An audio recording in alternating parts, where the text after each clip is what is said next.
श्रोते हो नमस्कार. संस्कृत साधना या आमच्या यूट्यूब चॅनलवर आपले स्वागत आहे. आपण जर आमच्या चॅनलवर नवीन असाल तर कृपया चॅनलला सबस्क्राईब करा. प्रथा परंपरा संस्कार याविषयी आपण आमच्या संस्कृत साधना यूट्यूब चॅनलवर माहिती टाकत असतो. आज आपण पाहणार आहोत आषाढी अमावस्या म्हणजेच दीप अमावस्याबद्दल माहिती. आषाढी अमावस्या किंवा दीप अमावस्या ही आषाढ महिन्यातील अखेरीस येणाऱ्या अमावस्याला म्हटलं जातं. आषाढ अमावस्या ही चातुर्मासातील पहिली अमावस्या असं म्हणलं जातं. श्रावण महिन्याला सुरुवात होण्याच्या आदल्या दिवशी ही अमावस्या येते.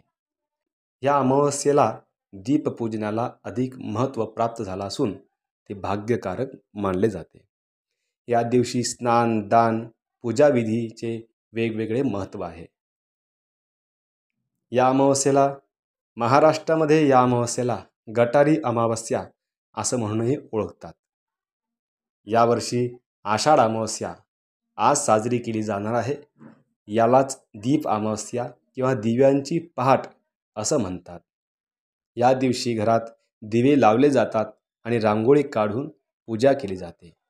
या पूजेत पिठाचा दिवा लावला जातो. आषाढ अमावस्येला दीपपूजनाचे महत्त्व आहे. त्याचप्रमाणे प्रत्येक अमावस्येला वेगवेगळी वैशिष्ट्ये आहेत. ही पूजा म्हणजे येत्या श्रावणाच्या स्वागताची तयारी आहे. या दिवशी पिठाचा किंवा बाजरीचा दिवा दक्षिण दिशेला ठेवतात. हा दिवा पूर्वजांच्या पूजनाचे ठेवल्यास घरात सुख शांती लाभते. पंचांगानुसार अमावस्या तिथी आजपासून म्हणजे 4 ऑगस्ट रोजी साजरी केली जाणार आहे. त्यानंतर 5 ऑगस्टपासून म्हणजे उद्यापासून श्रावण महिन्याला सुरुवात होणार आहे.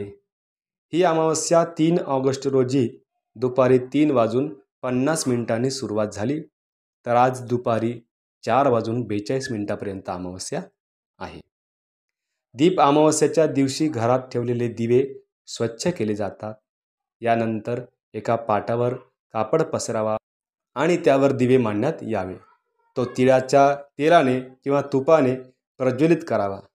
या दिव्यांना फुले आणि नैवेद्य दाखवून पूजा केली जाते. पूजा झाल्यानंतर देवाची प्रार्थना करा. हे दीपदेवा, तू सूर्यरूप आणि अग्निरूप आहेस. तेजामध्ये उत्तम तेज आहेस. माझ्या पूजेचा स्वीकार कर आणि माझ्या सर्व इच्छा पूर्ण कर अशी प्रार्थना दिव्याला करायची आहे.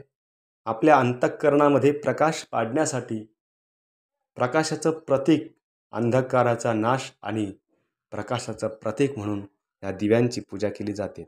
आपल्या जीवनातही अंधकार नष्ट होऊन प्रकाशमय जीवन आपलं उजळून जावं हाच त्यामागील खरा अर्थ आहे. धन्यवाद.